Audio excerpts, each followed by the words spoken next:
Después de muchas aventuras, el fugitivo llegó a la tierra de Midian, donde se estableció, habiendo encontrado comida y abrigo y trabajo como pastor.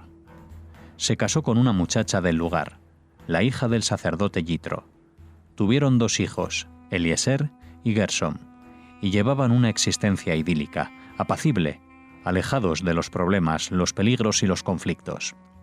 Algunas veces recordaba a sus padres, a sus perseguidos hermanos. Aparentemente no. Al menos no hay nada en los textos o las leyendas que aluda a ello. Su destino, el de ellos, era algo que ya no le preocupaba. Un vasto desierto los separaba de ellos, y él estaba satisfecho. Ocurriera lo que ocurriera allá, en el lejano Egipto, él ya no sentía ningún interés. Se ocupaba de su familia, de su rebaño, y con eso le bastaba para llenar su tiempo y justificar su vida como hombre. Es extraño, pero durante 40 años, Moisés vivió en su nueva tierra de adopción sin siquiera angustiarse por el destino de su familia. De alguna manera parece inverosímil. ¿Qué había ocurrido dentro de él? ¿Cómo podemos explicar esta súbita indiferencia? Él, que había arriesgado su fortuna, su libertad, su futuro, para salvar una sola vida, ¿por qué al menos no trataba de enterarse de si su pueblo, un pueblo entero, todavía estaba sufriendo o se le había dado alguna tregua? Este comportamiento no se ajusta al temperamento de Moisés o a la lógica de los acontecimientos. ¿Haber optado por el judaísmo, al precio de un verdadero sacrificio solo para abandonarlo, sin más? No tiene sentido. Hay una explicación plausible. Moisés estaba desilusionado de sus judíos y en varios niveles. No habían resistido ni se habían puesto de acuerdo para rebelarse. Hasebel Sesablu Bemitzraim. Se habían decidido por su tolerancia del sufrimiento, la resignación. Lisbol, infinitivo de Sesablu, significa sufrir y tolerar. Puede haberse sentido ofendido por la incapacidad de ellos para superar sus diferencias internas y unirse contra el enemigo. Había demasiadas mezquinidades, demasiada envidia, demasiado egoísmo. Y luego lo habían traicionado a él, su benefactor, y sobre esta cuestión de la traición no había ninguna duda. ¿Pero quién había sido el informante? Bien, veamos. Cuando Moisés mató al capataz egipcio, ¿quién más estaba presente? Solo un hombre, el mismo judío a quien Moisés había salvado. Para Moisés, esta debió haber sido una experiencia terrible, con implicancias terroríficas. Podía ser que hubiera llegado a la conclusión de que los judíos eran, después de todo, indignos de la libertad que él quería para ellos, que habían caído demasiado bajo, que se habían habituado demasiado a la servidumbre para ser redimibles. ¿Podía haber sido esa la verdadera razón por la que había escapado del país? No a causa del faraón, sino a causa de los judíos. Es probable que él hubiera podido suavizar la cólera del rey. Después de todo, el hombre al que había matado era un oscuro capataz, y un crimen de esa clase no se consideraba algo terriblemente serio en el antiguo Egipto. Con seguridad, Moisés hubiera sido perdonado, pero su miedo al faraón era insignificante comparado con su desilusión respecto de los judíos. Avancemos un poco más en esta hipótesis y comprenderemos por qué, cuando llegó a la tierra de Midian, ocultó su identidad.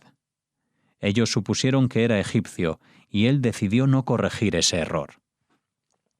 Era un judío oculto en busca de asimilación, tanto más cuanto que su segundo hijo no estaba circuncidado. Una vez más, Moisés quedaba separado de su pueblo, aunque esta vez deliberadamente. Nada es más doloroso que ver a las víctimas adoptar el comportamiento y las leyes de sus verdugos. Si los judíos se comportaban como los egipcios, ¿por qué tendría que preocuparse Moisés por su destino? Prefirió olvidarlos. Quizás en este contexto podamos comprender por qué, al principio, se negó a servir como mensajero de Dios. Dice un Midrash que a Dios le costó 7 días convencerlo. Moisés se negaba, anteponiendo toda clase de argumentos. ¿Por qué yo? ¿Por qué no un ángel? ¿O mi hermano mayor, Aarón? Yo soy un mal orador, estoy casado y tengo hijos. Mi suegro se opondrá. Y además, ¿qué se supone que debo decirles a los judíos cuando empiecen a hacerme preguntas, muchas preguntas? ¿Qué les diré? ¿Y qué le diré al faraón cuando él empiece a hacerme preguntas? Evidentemente, Moisés no tenía deseos de volver a sus hermanos, ni de volver a abrir una herida que todavía no había cicatrizado. De todos modos, al final cedió. Dios siempre gana, siempre tiene la última palabra, así como la primera. Por otra parte, consideremos el decorado. La zarza ardiente en la inmensidad del desierto, la soledad que lo penetraba todo, la angustia, la voz, distante y cercana al mismo tiempo, insistiendo, explorando, pulsando, ardiendo. ¿Cómo hubiera podido cualquier ser humano, aun Moisés, resistir indefinidamente a esa voz? Así pues, Moisés reunió a su familia, se despidió de sus parientes políticos y partió en viaje de retorno, si bien con una visible falta de entusiasmo. Esa misma noche se detuvo para dormir en una posada. ¿Por qué no descansar por la noche y así posponer el momento en que volvería a encontrarse con aquellos hermanos que había imaginado no ver nunca más? ¿Y qué ocurriría si por alguna casualidad se tropezaba con su informante? En ese caso, Moisés hubiera preferido sin duda morir. Esa es la razón por la cual no resistió el misterioso asalto de un ángel. Su esposa Sipora lo salvó. Su rápida iniciativa para circuncidar a su hijo tuvo la intención de recordar a Dios y a Moisés la alianza. Moisés no podía morir, no debía morir. Podemos encontrar lo que aconteció después en el libro del Éxodo. Los acontecimientos se sucedieron con un ritmo febril. Abandonando la calma del desierto, Moisés se sumergió en la vorágine de la historia. En Egipto fue testigo y nos permite ser testigos de la desintegración de un imperio. Todo se derrumba, y con una velocidad vertiginosa. Los participantes del drama son arrastrados por las pasiones y por corrientes desconocidas. El texto se vuelve jadeante, impulsado por una fuerza irresistible. Un poema épico con 1000 fragmentos unidos en la luz. Todo está descrito en forma intensa, precisa. El humor del pueblo, el miedo de los esclavos, la vacía arrogancia de los gobernantes, los llamados a la insurrección, las reverberaciones entre los poderosos, así como entre los oprimidos. ¿Qué hacer? ¿Qué no hacer? Las primeras dudas de ambos bandos, los primeros desacuerdos. ¿Aceptar el desafío o someterse? Tergiversaciones en las chozas miserables, así como en los palacios oscurecidos por la maldición. ¿Qué hacer? ¿Qué decir? ¿A quién seguir? ¿Cómo hacer para discernir la señal de la redención, el sentido de la historia? Al principio, Moisés y su hermano Aarón estaban solos, sin aliados ni compañeros. Moisés vio que su escepticismo estaba justificado. Los esclavos querían seguir siendo esclavos. El Midrash nos cuenta que al llegar a Egipto, Moisés y Aarón fueron recibidos por los ancianos de las tribus de Israel, quienes se declararon dispuestos a seguirlos hasta el fin. Salieron hacia el palacio real, pero gradualmente, a medida que se acercaban, los ancianos cambiaban de opinión. A cada paso que se avanzaba, el grupo se reducía. Cuando entraron a la residencia del faraón, los dos hermanos habían quedado solos. Si los ancianos habían perdido el coraje, si los líderes habían sucumbido al miedo, ¿qué se podía esperar del judío medio? No, los esclavos no estaban preparados para partir, no más preparados que el faraón a dejarlos partir. Si el faraón hubiese sido particularmente astuto, podía haber dicho: ¿quieres un éxodo? Con mucho gusto. Puedo arreglármelas sin todos estos esclavos judíos, de manera que llévatelos y que todo salga bien. Pero una pregunta. ¿Les has preguntado a ellos? ¿Estás seguro de que ellos quieren partir? Por fortuna, Dios evitó que el faraón se entregara a este juego, ahorrándole a Moisés la humillación de enfrentarse a esclavos renuentes a seguirlos. Un texto dice que mientras Moisés estaba negociando la liberación de los judíos con el faraón, Aarón estaba ocupado tratando de convencer a los judíos de que aceptaran la libertad. Esto le ganó el honor de convertirse en el primer alto sacerdote. Cuando las negociaciones se revelaron estériles, se probaron otros métodos. Las maldiciones y las plagas se sucedieron unas a otras, aunque sin parecerse entre ellas. Aquí otra vez el texto estalla de potencia descriptiva. Es como si uno pudiera oír los llantos, las lamentaciones, las órdenes gritadas, recogidas y transmitidas. La última noche, la última oportunidad.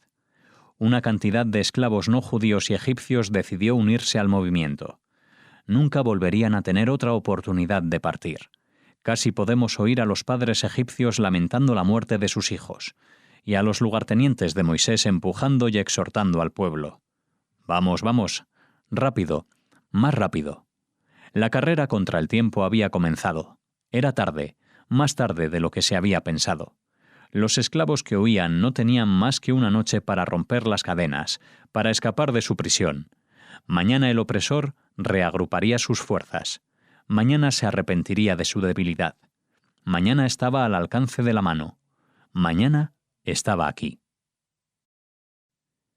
Se podía ver a la gente corriendo sin aliento, sin una mirada hacia atrás. Corrían hacia el mar. Y allí se encontraron con una abrupta parada. Este era el fin. La muerte estaba allí, esperando. Los líderes del grupo, impulsados por Moisés, empujaban hacia adelante. «No tengan miedo. Entren al agua, al agua». Sin embargo, según un comentarista, Moisés de pronto les ordenó a todos que se detuvieran.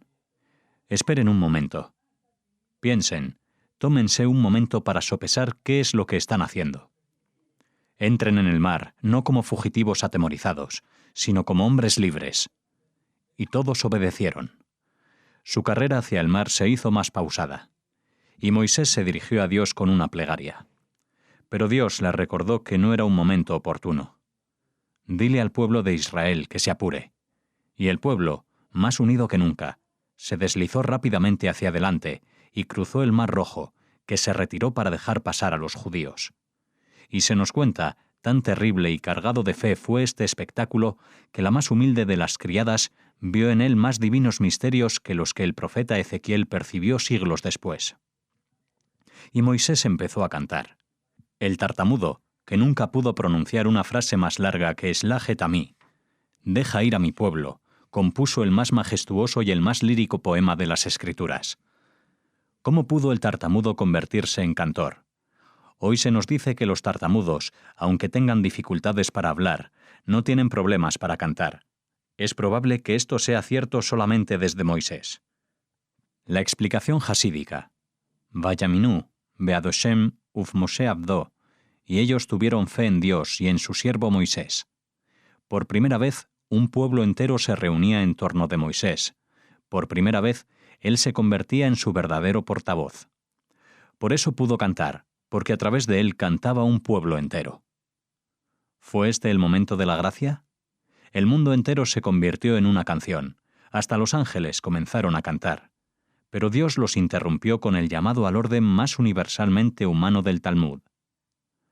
«Mashe yadai tovim vayam beatem omrim shirá». ¿Mis criaturas se están ahogando en el mar y ustedes están cantando? ¿Qué tiene que ver que sean enemigos de Israel y de la libertad? Igual son seres humanos. ¿Cómo pueden pensar en cantar cuando hay seres humanos que se están ahogando? Por supuesto, los ángeles podían haber respondido. ¿Y los judíos? ¿Por qué ellos tienen derecho a cantar? Los ángeles, quizás por cortesía, no hicieron la pregunta. Además, había una diferencia. Los judíos acababan de escapar del desastre y los ángeles no. Como pueblo que sobrevivía, pueblo de sobrevivientes, Israel tenía el derecho y el deber de expresar su gratitud. Luego, 7 semanas más tarde, llegó el gran momento, el acontecimiento único en la memoria de la humanidad. Dios se dispuso a hablar, a revelar su ley, a hacer oír su voz. Durante 3 días el pueblo y sus líderes vivieron a la expectativa y en purificación, pues se debe ser digno de recibir la ley, digno de ser visto por Dios. Sin embargo, si uno ha de creer la leyenda talmúdica, hubo quienes no se sintieron impresionados. Por la mañana del día en que Israel iba a reunirse al pie de la montaña, algunos hombres y mujeres todavía dormían en sus tiendas. Y así Dios se manifestó primero con el rayo y el trueno para sacudir, para despertar a aquellos que eran lo bastante estúpidos como para dormir mientras el tiempo y el corazón de la humanidad se abrían para recibir el llamado de Él, que infunde el misterio a todas las cosas. Luego, abruptamente, se hizo el silencio. Y en este silencio se oyó una voz. Dios habló. ¿De qué habló? ¿Su obra secreta? ¿Sus intenciones eternamente imperceptibles? No. Habló de la relación del hombre con el hombre, de los deberes de un individuo hacia los demás. En este momento único, Dios prefirió hablar de relaciones humanas más bien que de teología. No hay que sorprenderse de que su audiencia fuera recalcitrante. Después de todo, ¿por qué no robar en una sociedad en la que todos los demás lo hacen? ¿Por qué no matar en un mundo impregnado de violencia? El Talmud lo estatuye explícitamente. Israel rechazó la Torá hasta que Dios los amenazó. Kafá alehem har kegigit. Levantó una montaña y la hizo pender sobre la multitud. Era o la Torá o la muerte.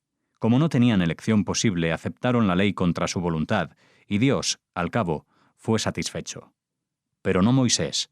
Moisés, en su candor, hubiera querido ver que su pueblo aceptaba la ley libremente, y que juraba libremente lealtad al Dios que había prometido cuidar de su destino. Pero no dijo nada. 40 días después, todo había sido olvidado. Todo se derrumbaba. De pie en la cima del monte, con las tablas de la ley en sus manos, Moisés percibió un ruido desacostumbrado que venía desde abajo. Su pueblo estaba bailando, jaraneando, adorando al becerro de oro. Tan encolerizado estaba Moisés, dice un midrash, que estaba dispuesto a matar a su propio hermano Aarón. Su decepción era ilimitada. 40 días después de la revelación en el Sinaí, un becerro de oro.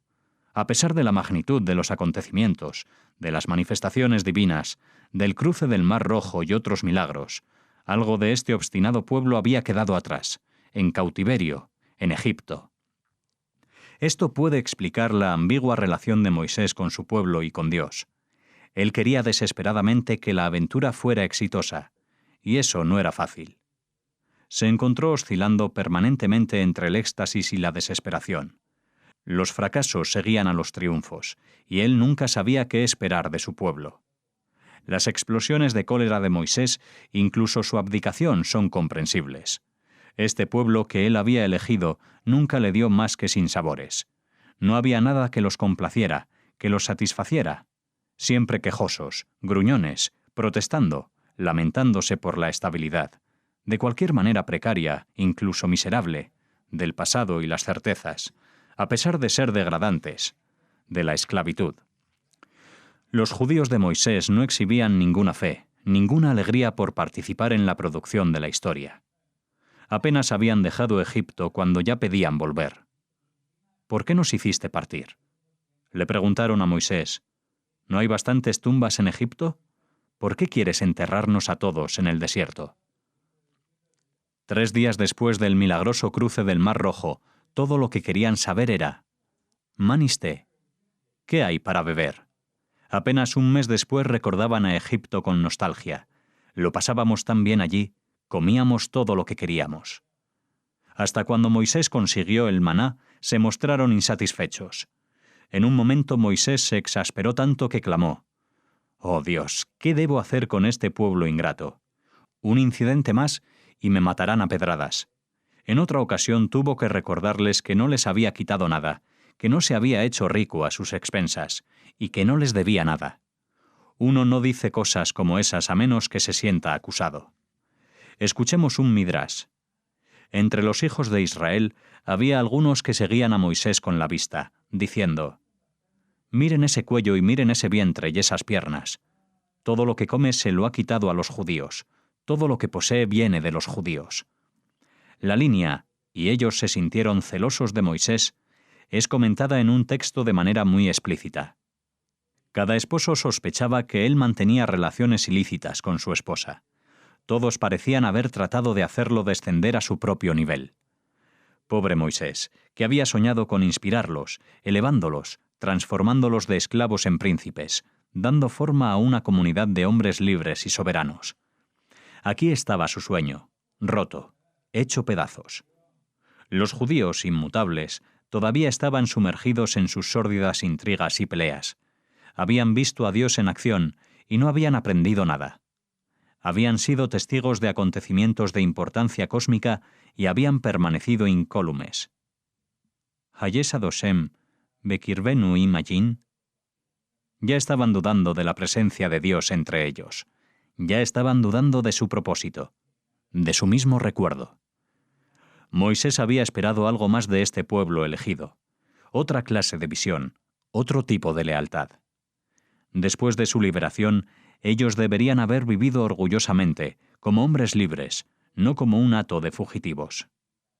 Vallecal Mosé, y Moisés rezó, es interpretado en el Midrash como le inspiraron repugnancia a Moisés.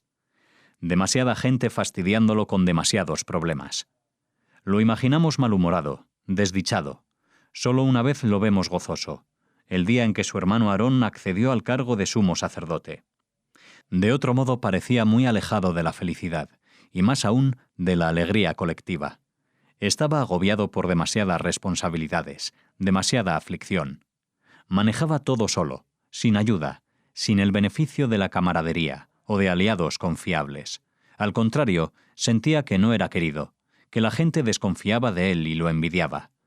Por todas partes había jóvenes profetas que complotaban a sus espaldas.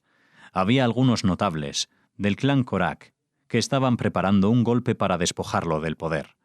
Los exploradores que habían enviado a la tierra de Canaán, todos excelentes, volvieron con informes desastrosos de que la tierra prometida estaba habitada por gigantes ante cuya vista se habían sentido muy pequeños y frágiles. 2 sobrinos, los hijos de Aarón, habían penetrado en el santuario borrachos. Su hermano había tenido algo que ver con el becerro de oro. A medida que transcurría el tiempo, las cosas iban empeorando. Un texto nos dice que había quienes se burlaban de él y lo trataban como si estuviera loco. Moisés, el guía, el líder. Cuando presentó los mandamientos a su pueblo, fue interrumpido por socarronerías. ¿Vas a darnos una conferencia, tartamudo? Y tomaron a sus hijos y los arrojaron en sus brazos, gritando, «Bien, Moisés, ¿cómo harás para alimentarlos? ¿Qué industria les enseñarás?» Y, si salía de su tienda más temprano que de costumbre, le preguntaban, «¿Por qué tan temprano?» Si salía más tarde de lo habitual, le preguntaban, «¿Por qué tan tarde?» Si salía sin que nadie se diera cuenta, decían, «Nos está evitando, tiene miedo de encontrarse con nosotros». También él les explicaba la ley, pero ellos se negaban a aprender. Después de 40 años de liderazgo, tenía que someterse a pruebas, y todas las noches tenía que decirles dónde estaban y cuántos días habían pasado desde el Sinaí. Solo entonces estuvieron ellos preparados para admitir que él estaba en pleno dominio de sus facultades mentales. ¿Quién sabe? Quizás la decisión de Dios de no permitirle entrar en la tierra prometida tuvo un sentido de recompensa en lugar de ser un castigo. Un pueblo volátil e ingrato. Moisés tenía buenas razones para desesperarse, para castigar, y lo hizo con frecuencia. Algunos comentaristas dicen, con demasiada frecuencia y demasiado severamente, y por eso fue castigado. Sin embargo, si otros hablaban mal de Israel, él estaba presto a salir en su defensa, apasionadamente, con vehemencia. Pero hay momentos en que los judíos, y solo los judíos, pueden criticar a otros judíos. Moisés los defendía no solo de sus enemigos, sino a veces hasta de Dios. Dice el Midrash, solamente rogando por su pueblo, Moisés se convirtió en Ish Elohim, un hombre de Dios. Pues en realidad, él cumplía con 2 papeles igualmente difíciles. Era el emisario de Dios ante Israel y el de Israel ante Dios. En el momento en que los ángeles hablaban contra Israel, y eso ocurría a menudo, Moisés se hacía cargo de su defensa. Cuando Dios decidió darle su ley a Israel y los ángeles se opusieron a su plan, Moisés les increpó. Entonces, ¿quién habrá de observarla? ¿Ustedes? Solo el hombre puede asumir la ley y vivir conforme a sus preceptos. Y cuando su pueblo se hundió en las más bajas indignidades bailando en torno del becerro de oro, Moisés todavía consideró posible defenderlos. ¿De quién es la culpa? Dios, ¿de ellos o tuya? Tú los haces vivir en el exilio, entre idólatras, durante tanto tiempo, que han sido envenenados. ¿Es culpa de ellos que todavía sean partidarios de esas prácticas? Luego vino su ultimátum. O les perdonas todo, o borras mi nombre de tu libro. Y cuando Dios le dijo, Kishijet Amja, tu pueblo ha pecado, Moisés replicó en un súbito arranque de humor. Cuando ellos observan tu ley son tus hijos, pero cuando la violan son mis hijos. Otra vez observó, Señor del universo, no te enojes demasiado, es inútil. Si destruyeras el cielo y la tierra, tu pueblo sobreviviría, porque eso es lo que tú prometiste. ¿Recuerdas? Entonces, ¿para qué enojarse? A pesar de sus decepciones, a pesar de sus ordalías y la falta de gratitud con la que se enfrentó, Moisés nunca perdió la fe en su pueblo. De alguna manera, encontró la fuerza y el coraje para permanecer del lado de Israel y proclamar su honor y su derecho a la vida. A pesar de todas las cosas a las que había estado expuesto, de todo lo que había experimentado, sabía cómo aceptar todos los regalos con gratitud. Moisés era la gratitud personificada. De sus 10 nombres, retuvo el de Moisés porque ese era el nombre que le había dado Batia, la hija del faraón, la mujer que le había salvado la vida. Cuando las grandes plagas cayeron sobre Egipto, fue Aarón y no Moisés quien tocó el Nilo con su vara y lo transformó en un río de sangre. Moisés no lo hubiera hecho, porque no quería dañar el río que le había salvado la vida. Más tarde, cuando Israel tuvo que pelear contra la nación de Midian, fue conducido por Josué, no por Moisés, pues éste no hubiera luchado contra su antiguo país adoptivo, cuyo pueblo alguna vez le había dado refugio. Y ahora volvamos a la pregunta inicial. ¿Por qué Moisés se aferraba tanto a la vida hasta el punto de oponerse a la voluntad divina? ¿Era esa su forma de protestar contra el uso celestial de la muerte para disminuir, incitar y finalmente aplastar al hombre? ¿Fue este su último acto en defensa de su pueblo? ¿Su forma de enseñarle a Israel una lección urgente y eterna? Que la vida es sagrada, siempre y para todos, y que nadie tiene el derecho a renunciar a ella. ¿Acaso el más inspirado y vehemente de los profetas quiso decirnos, por medio de su ejemplo, a través de los siglos y las generaciones por venir, que vivir como hombre, como judío, significa decirle sí a la vida, a la lucha, incluso contra el Todopoderoso, por cada chispa, por cada aliento de vida? Por supuesto, también es posible que Moisés, negándose a morir, no sea más que la imagen de un anciano todavía vigoroso que tiene miedo de morir, la imagen de un ser humano con angustias y defectos humanos. A medida que se aproximaba su última hora, se negaba a representar el papel de héroe o de santo. Quería vivir, y lo admitía. Nunca había mentido, ni a los demás ni a sí mismo. No iba a empezar ahora, en los umbrales de la muerte. Sí, quería vivir, y no estaba avergonzado de ello. Quería vivir a cualquier precio, excepto a expensas de algún otro. El Midrash nos cuenta que al final Dios le dijo a Moisés: «Insistes en permanecer en el mundo de los vivos. Así sea, vivirás. Pero entonces Israel perecerá. Ha de ser así, o uno u otro, tú o Israel». Y Moisés clamó: «Que Moisés muera y que 1000 hombres como él mueran, pero que ningún hijo de Israel sea tocado, pues no se puede ir más allá de cierto límite. Vivir es bueno, querer vivir es humano, pero no a expensas de la muerte de otro». Moisés era un humanista en todo, incluso su coraje, su generosidad, eran virtudes humanas. Todas sus cualidades y todos sus defectos eran humanos. No tenía poderes sobrenaturales, no tenía talento para lo oculto. Todo lo que hacía lo concebía en términos humanos, y se preocupaba no por su propia salvación individual, sino por el bienestar de la comunidad. Una vez que llegó al cielo, pudo haberse quedado allí, pero prefirió volver. Podía haberse quedado con la verdad que había descubierto, pero prefirió compartirla con los demás. Aunque elegido por Dios, se negó a abandonar al hombre. Así como Dios puso a Moisés más cerca del hombre, Moisés lo puso a él más cerca del hombre. Vivió para compartir.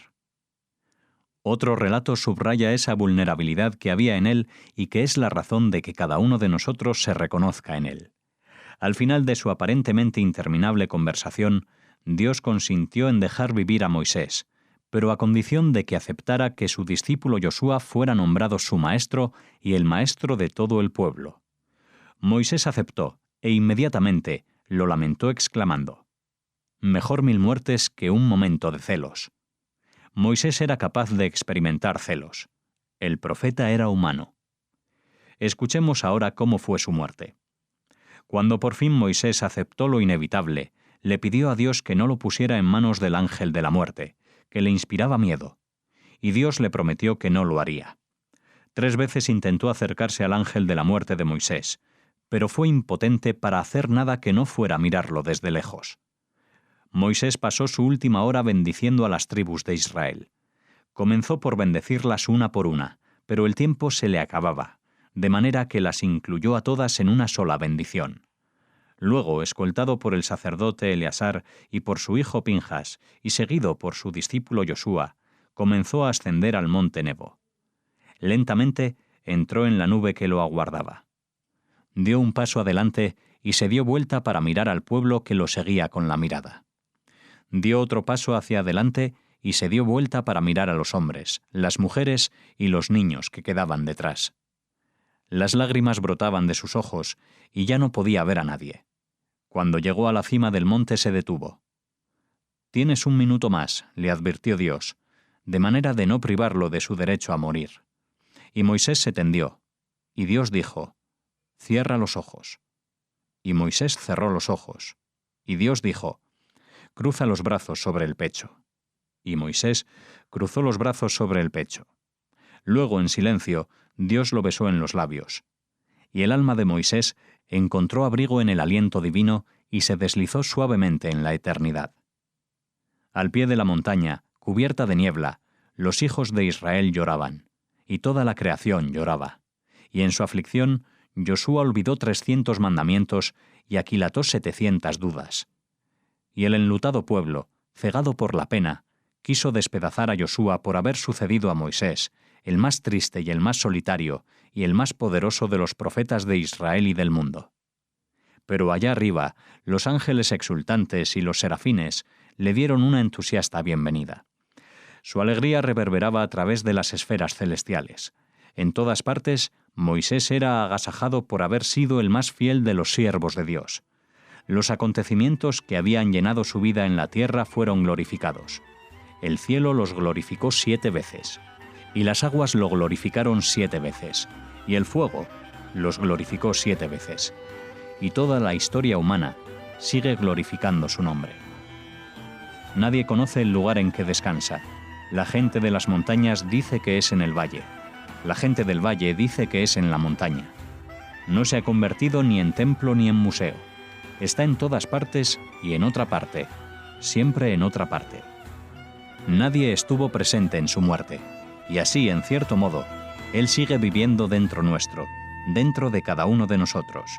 Pues mientras haya un hijo de Israel que en alguna parte proclame su ley y su verdad, Moisés vivirá a través de él, en él, como la zarza ardiente que consume el corazón del hombre sin consumir su fe.